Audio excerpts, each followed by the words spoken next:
Hey everybody, it's Joe Trippi and welcome back to That Trippi Show. This week, it's Kamala. Joe Biden passes the torch, Democrats in array, whatever the opposite of disarray is. Where do I think the race is right now? And JD Vance seems to be having some issues. Plus, Project 2025 is still a giant anchor around Republicans' necks. Alex, where should we get started? Oh man, Joe, the vibes are good, man. Let's start with the transition. I obviously want to spend most of the show talking about Kamala Harris, but as of last night, Joe Biden's one of probably I think will go down as one of the most consequential and important Oval Office speeches in recent memory, but obviously unprecedented. Sitting president opting not to run for another term, passing the torch. Joe, let's talk about President Biden first. Yeah, look, his speech was exactly right tone and a reminder of why we elected him president in 2020. I mean, he said then, that he was, that he was driven to save the soul of the nation and to protect the White House from Donald Trump ever returning. He did that, and then he gave us 3.5 years, and will give us another 6 months of a great presidency. But selflessly kept his mission, which is to stop Trump and protect democracy. And I think, the best line was, "I revere this office, but I love my country more." And by the way, can you imagine Donald Trump ever saying anything like, I mean, the humility of that. He did hug a flag. He hugged a flag. Yeah, he did. But come on. Anyway, a couple other things. It's been the honor of my life to serve as your president, but in the defense of democracy, which is at stake, I think it's more important than any title. Again, and I'll keep reading a few others that I thought really stood out. "I draw strength and I find joy in working for the American people, but this sacred task of perfecting our union is not about me. It's about you, your families, your future. It's about we, the people, and we can never forget that, and I never have. I've decided the best way forward is to pass the torch to a new generation. That's the best way to unite our nation. I know there's a time and a place for long years of experience in public life, but there's also a time and a place for new voices, fresh voices, yes, younger voices, and that time and place is now." And what I think is significant about, I know all of us hear that as passing the torch to Kamala Harris, but I think what's really significant, fresh voices, yes, younger voices. He's passing the torch to a whole new generation of Democratic leadership that you're starting to see everybody talk about now, for vice president. And beyond that, it's not just the senators and the governors for VP that are being discussed, but people like Wes Moore are coming into the fore. And then I think even further, passing the torch to Gen Z and a new generation out there that's clearly picking up on this and picking up on the energy of what this torch passing means for them. And so, I think that the tone he hit and the way he did it was just incredible in terms of the humility and in terms of delivering the message I think America needs to hear right now, and it's responding to. One thing that really struck me, and you hit this earlier, but there was so much like, it's not me, it's you in that speech. It's about you, the we the people line. And I think we've talked about the contrast between Joe Biden and Donald Trump ad infinitum on the show, but it really hit home that and I think it was when people showed the picture of Trump watching the speech from his airplane, and it was like, caption this, but it was kind of like, you could just never, ever imagine Trump saying anything in that speech. Well, in a lot of ways, social media has kind of made this a period of I and me and not we and all of us. We are in our even, regardless of what party you're in and everything, we're all in our individual kind of, staring at our phone in our own individual, world in a lot of ways, silo. And I think that what's really, that's the difference here that you hit on, Alex, that it kind of reflects, I think it got people to pull back a little with what the president's done and think more and hear the we in all of this, that we all are in this together. And the contrast with that Trump's played on, and Trump gets that. The internet, social media, it's a, you know, there's a kind of, all of us kind of like, you know, look at my post, look at what I just said, or look at what I just did, look at my dancing. And he really gets that how to play into that. And he's the biggest me and I guy out there that I think a lot of people kind of respond to because of the way our media is so fractured and fragmented. But I think what's happened here is that Biden, with that speech and with his action over the last, withdrawing and throwing his support to Kamala, has really re-energized, particularly with younger voters, that, yeah, we can do this.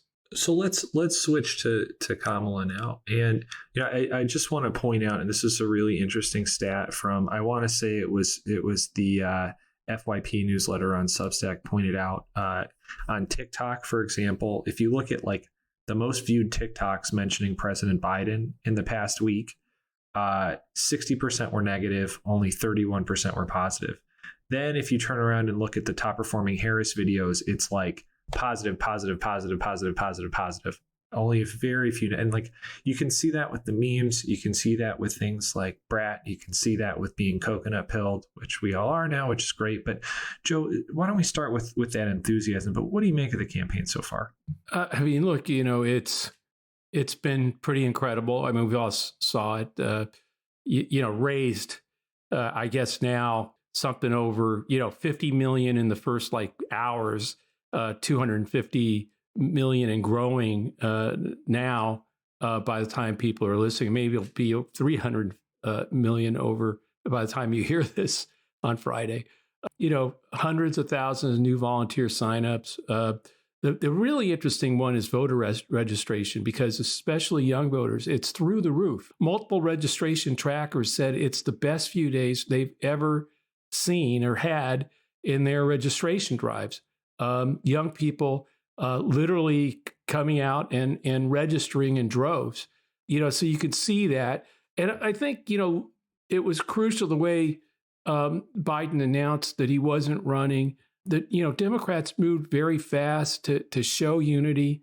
And that's, I think it wasn't that hard. I mean, it wasn't hard to show unity at all, because of the massive response, the grassroots response that was going on out there.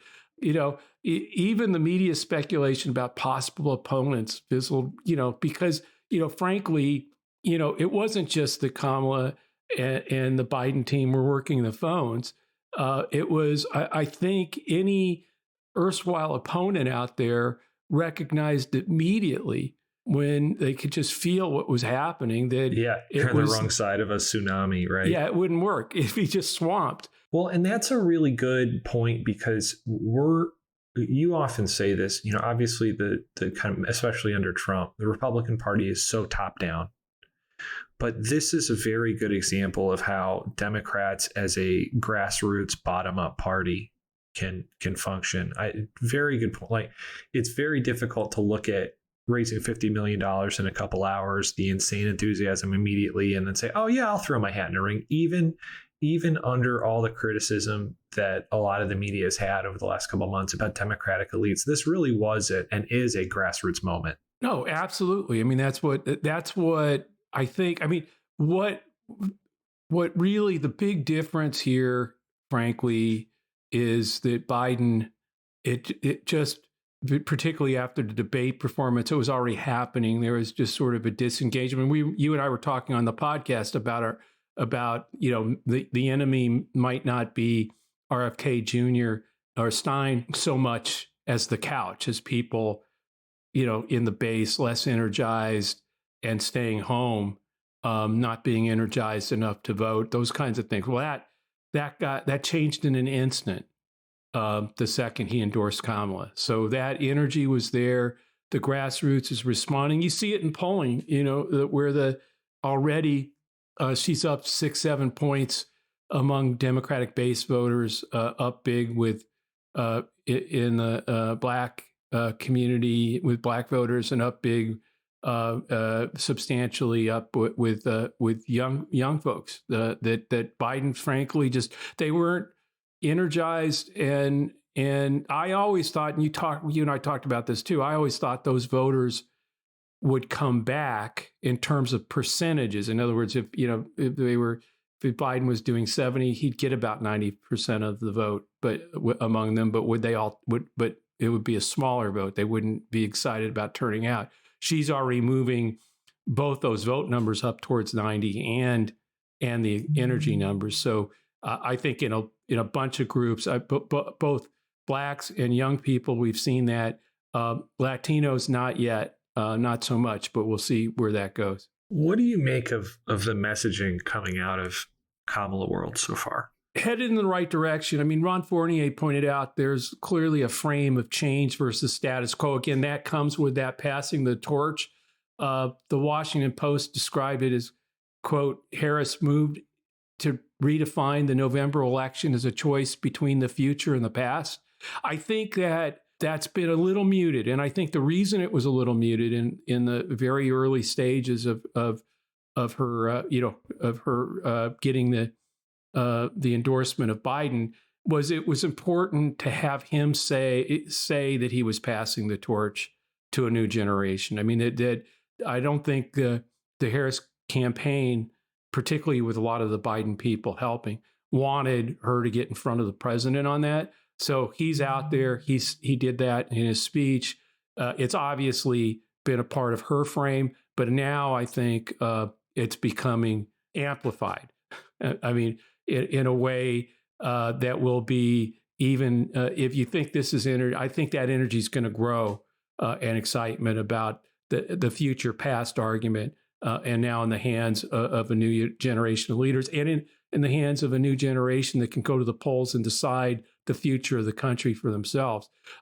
Freedom is still clearly one of the big frames that they are working on. The Harris new video, Set to Freedom by Beyonce, the freedom not to just get by, but get ahead, the freedom to be safe from gun violence, the freedom to make decisions about your own body. Right. And remember the Biden campaign did a freedom, and that was a big deal at the time, reframing the whole fight as freedom. But this one felt a little bit more personal and direct in a way that Kamala is able to do. Yeah, I do think, look, I think what we as Democrats and on the pro-democracy side of things really don't get, and we need to do a better job of it, and I hope they do, is that with freedom, and we need to start talking this way and saying it, with freedom and opportunity comes responsibility and a duty to our country. And so, yes, we're going to, the freedom to make these decisions, the freedom to do these things, but with it comes responsibility and duty. And there's all kinds of ways to talk about that. I mean, that what responsibility means is that if you've benefited from the freedom and opportunity that America's granted you, you have a responsibility to pay your fair share, a duty to make sure no one gets left behind. We all do. And that's why when the middle class is lifted up, we have a responsibility to lift up everybody.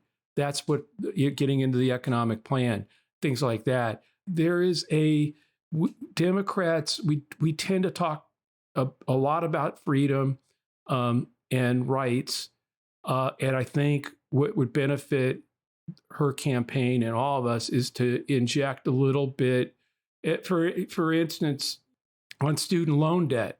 If you've received forgiveness on your loan, pay it back. You have a responsibility.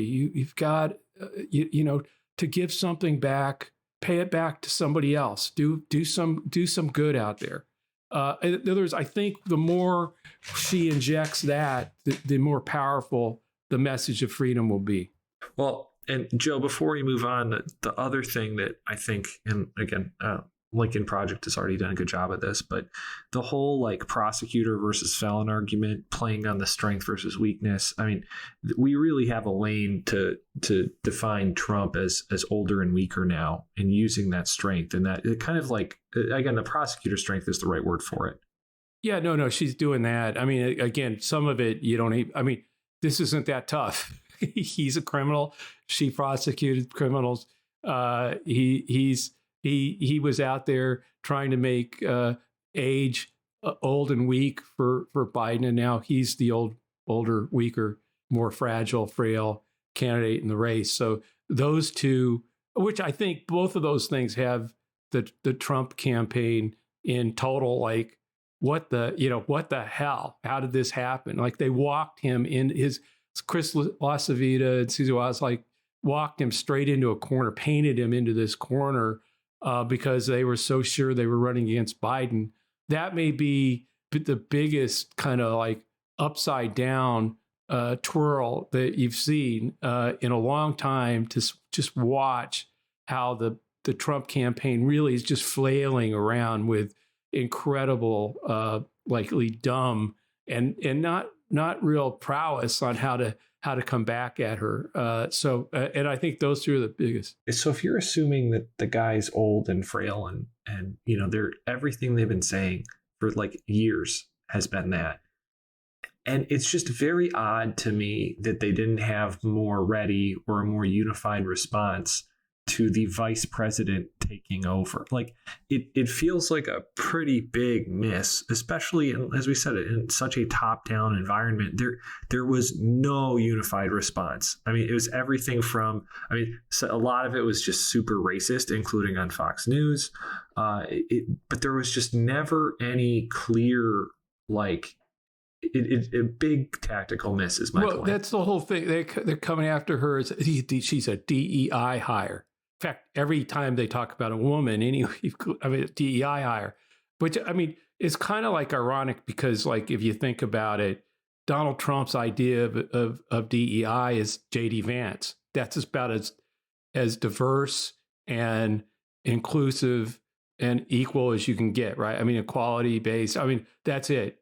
That's how wide the margin is in Trump's world. So, I just think that, and it's why he doubled down with JD Vance. They were so sure that they were running against Joe Biden, so sure that they could run the tables by just going after the Trump base without having to broaden out, not trying to do a damn thing to reach out to anybody or expand into suburbs or to women or any other group out there. Just mind-blowing that they were that confident and that sure. And that's what I'm saying. They painted him into a corner. He went out, doubled down on the base thing with JD, in the extremes. And now they're sitting there with no real plan other than, again, I think they're almost stuck with the racist, basically appeal to the base and try to get a mass turnout it's kind of like they want this to become a base versus base and hope they can eke it out. I don't think that's going to work for two reasons. One, I think the base in the Democratic Party will be energized, is already starting to be energized by all this. And secondly, and we'll get to this later, but Project 2025 is going in a base versus base turnout. The real thing then is independence. And it may turn out that Trump, JD Vance, MAGA, with full ownership of Project 2025 could be a big problem area there, which we'll flag a little bit later in this podcast. So before we go back to JD Vance, I do want to ask, obviously now the speculation is the Veep stakes on our side, which is kind of a pleasant conversation to be having after weeks of trying to figure out whether killing a dog would disqualify a Republican or not. What do you think the most important thing is? Obviously, there's kind of 6 or 7 names that have been floating, but as the Harris team is making the selection, what do they need to be thinking about? Look, I think she's got a real amazing group of people to pick from. And they all bring something to the table. I mean, whether it's Josh Shapiro, who was a prosecutor as well, the same time she was a prosecutor. They're close, have been close. Pennsylvania, governor of Pennsylvania. He's maybe the most talented. I mean, I'm talking about speaking and sort of debater in the field. I mean, of people that we might talk about. And he helps deliver, a key state. Some people have sort of taken themselves out. Westmore, I think Whitmer has, but there's still like, and then you have Mark Kelly in Arizona, which astronaut, ace, fighter pilot. Obviously, I think that could help that bio and who he is with Gabby Giffords, the victim of gun violence. Plus, he's from a border state, has been to the right of Biden on immigration, and can make the case that the Republicans killed the strongest immigration bill reform ever put on the table in a bipartisan effort for Trump. I mean, there's some things that he brings to the table. I think, and I could keep going on about each of them. I think it's got to be the same kind of decision that Biden made, the same kind of decision that Obama made about Biden. Who helps you? Who could be president? Could fill the role? And who are you the most comfortable with? I mean, who do you have? Does she have a personal connection or feel that connection to that she can trust? And there's plenty of them. I mean, I only went through two, but I'm not trying to eliminate anybody. There's others, but it's gonna. The one thing, Eric Holder's doing the vetting, and I can tell you from being on vice presidential, I was in a small group. It was looking at who our nominee should pick as VP in another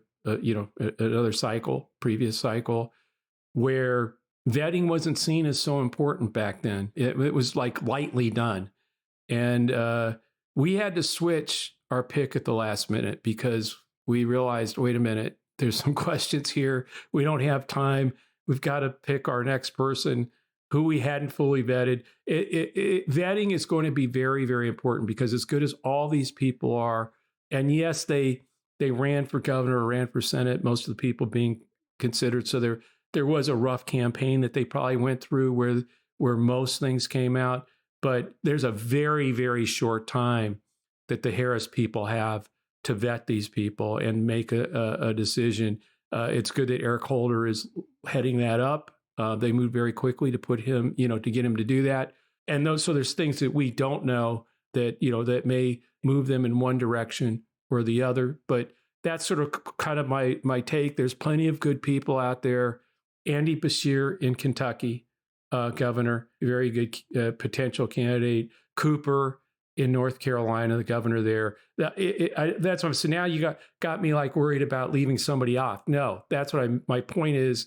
If you want to go for North Carolina, is North Carolina really possible?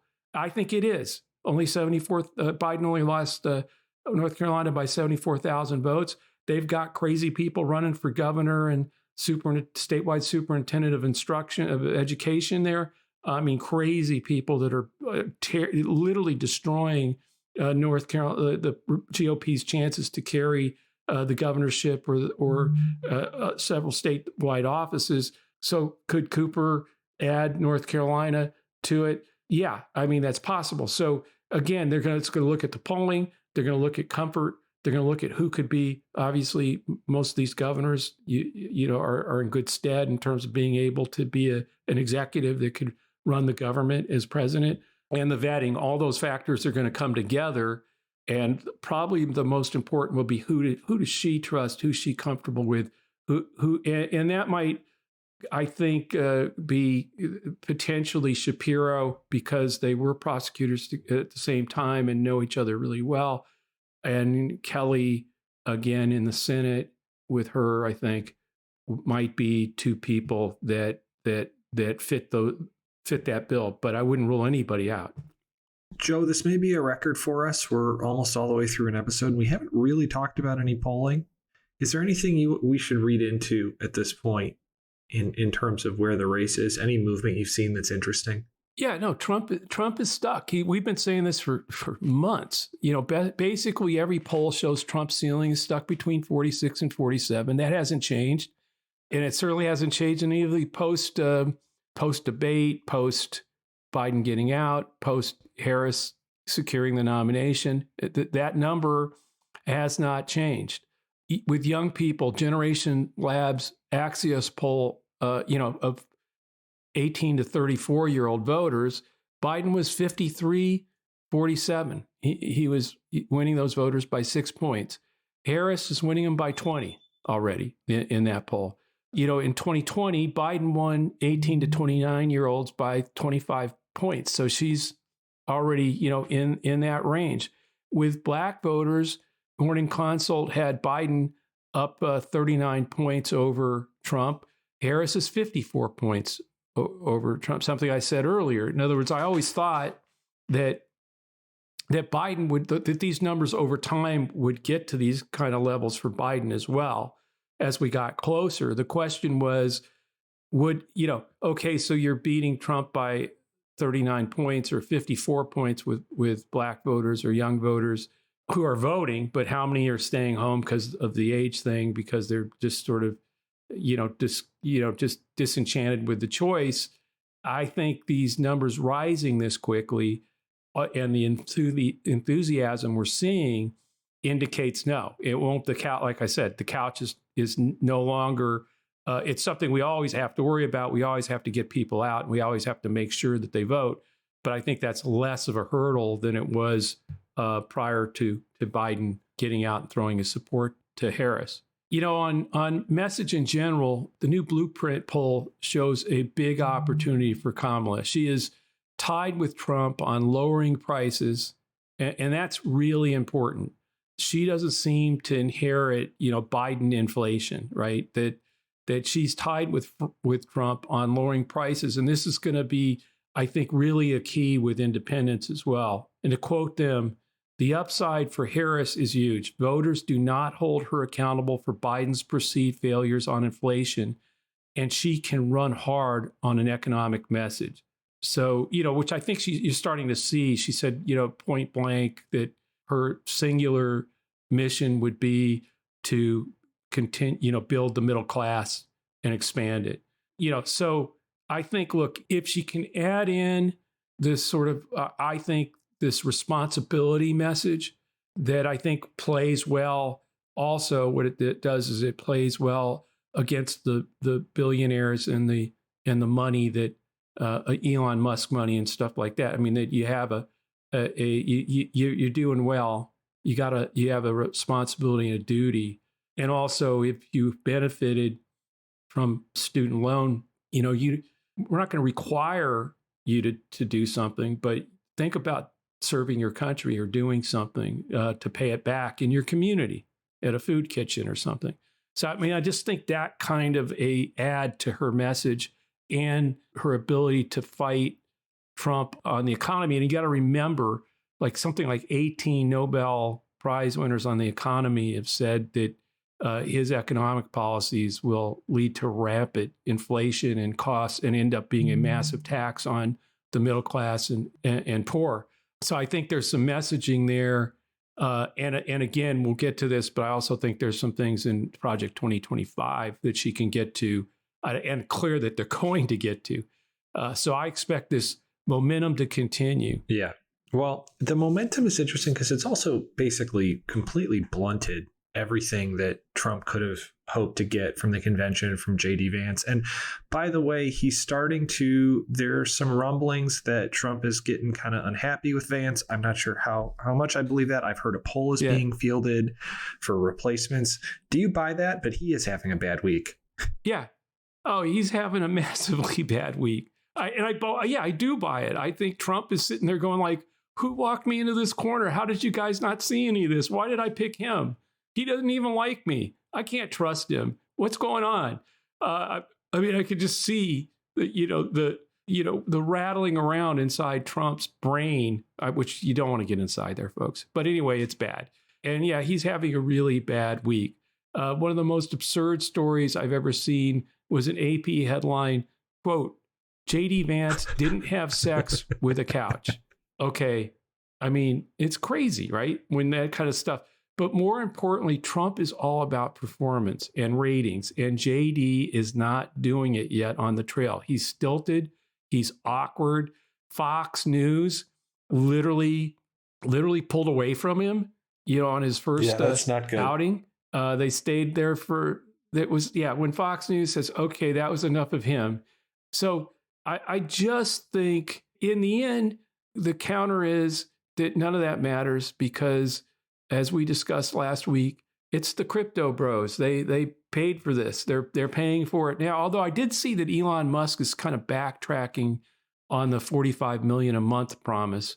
And if that's the case, in other words, the guys that told Trump, "Hey, look, pick JD and we'll give you tons of money." If they start going, "Oh, just kidding," then he really feels like his people, got him a really bad deal. So I don't know. I mean, maybe they are really polling alternatives, but boys, that wouldn't be a good look. But the current, it's interesting. Joe Biden looked at a situation and decided what was best was for his party and for the country was to do something different. I mean, so unprecedented and selfless. Will Trump do something like that out of selfishness? And again, because he's got to do whatever he needs to do to keep out of jail. And if JD Vance is hurting his chances, it's not like he's going to do what's best for the party or best for, it's going to be what's best for me. And so if what's best for him is dumping JD, he will. But again, same problem that Biden was looking at. Time is the enemy here. So, ballot, getting the right names on the ballots in all these states and things. So August 1st, August 7th, somewhere in there would be, if they're going to try to do something, it's got to be soon. I don't think they will if they don't have the time. And frankly, it'd be a bad look for Trump to admit he made that kind of an error. So he'll probably double down, and that's good for democracy and good for all of us. And this is, I think, we're just about out of time, but we can't not hit it. Speaking of JD Vance, he wrote the foreword of the Project 2025 guy's book. Like, I know Trump's trying to run from it. I know you have data for us, but it is just fascinating. Like, he's having a bad day. Everyone realizes 2025 is a very bad thing to have around, as you said at the top. Yeah. Project 2025 it combines both the bad week for Vance and a really incredibly, what's the word for it? I mean, it is the most crippling thing It's like I've stepping ever on seen. a rake, like over and over again.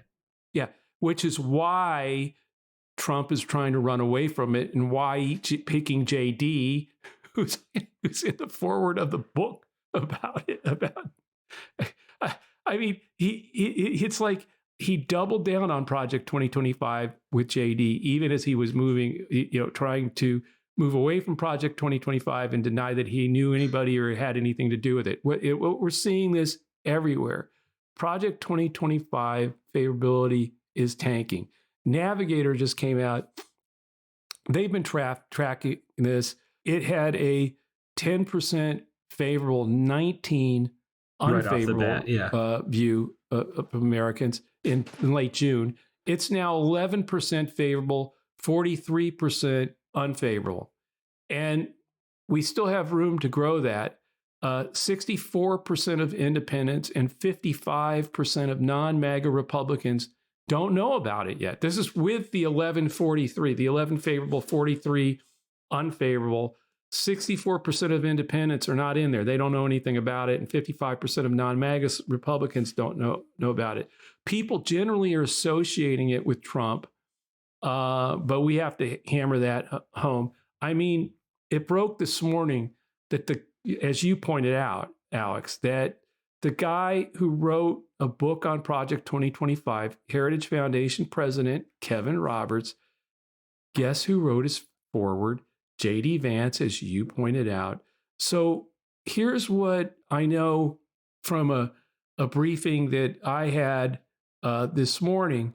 is that when voters were, they did a test on the Project 2025 stuff. This was as Joe Biden was thinking about or looking at deciding about whether he stayed in the race or not, in an independent group. But they had, before, just looking at independents, before they gave any information about Project 2025, Biden was behind with independents by 5 points. And when they provided a few questions asking if you knew about this in Project 2025, and then say, okay, now that you know that, how would you vote? So Biden went from 5 down to 14 up with independents. Joe Biden, the one that everybody was saying, oh my gosh, he blew the debate, he's got to get out, he's too old, he's too frail. That Joe Biden, because that was the week they were in the field right before he got out, moved 19 points once voters, among independents, once they understood what Project 2025 was all about. And the interesting thing was when they were told, but Donald Trump says he doesn't know anything about it and would not do it, they didn't believe it. It was some, I can't remember the number, but it was like, no, this is what Donald Trump and MAGA would do. And so now look at Kamala Harris with all this energy, with the messaging we talked about, with the base already moving, and now the ability to go to independents in these states, and armed with not just Project 2025 writ large, but there's 900 pages in this thing. And they go after everybody. So if you're, someone who's, for instance, if you're somebody who works every day and gets overtime, there's Project 2025 removes any regulations about overtime. They're all gone. There is no overtime paid in America if Project 2025. So you can go to overtime workers with just that.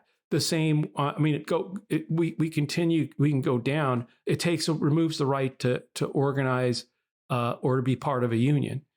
Okay, so you go to union. I mean, that's it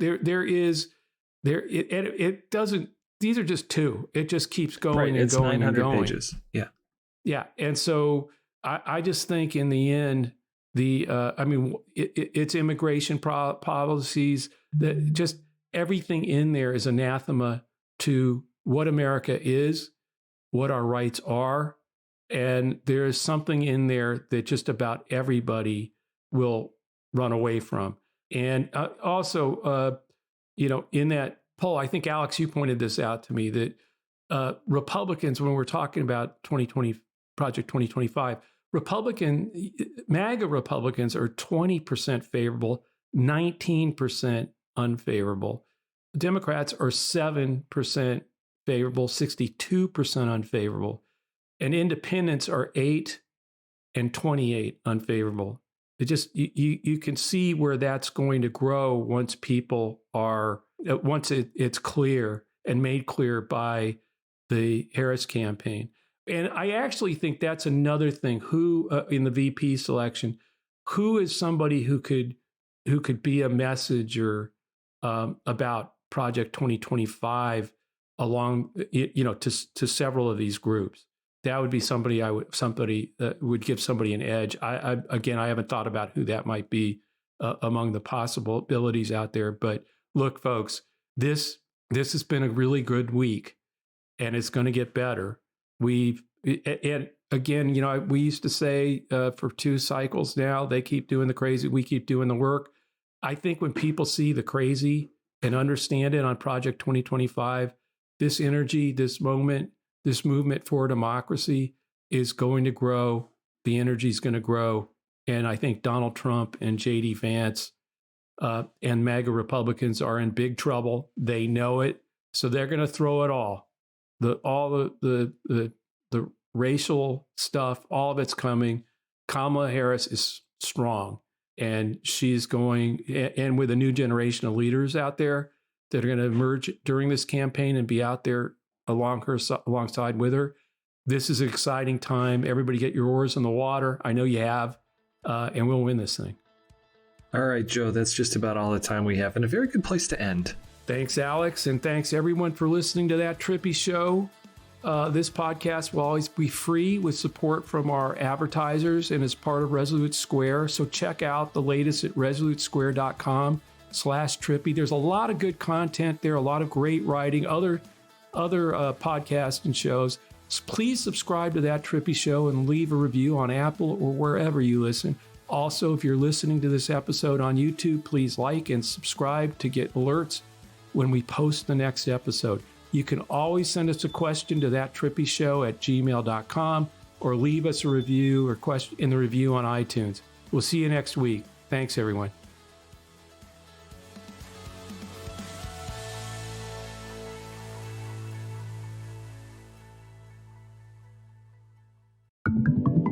Resolute Square.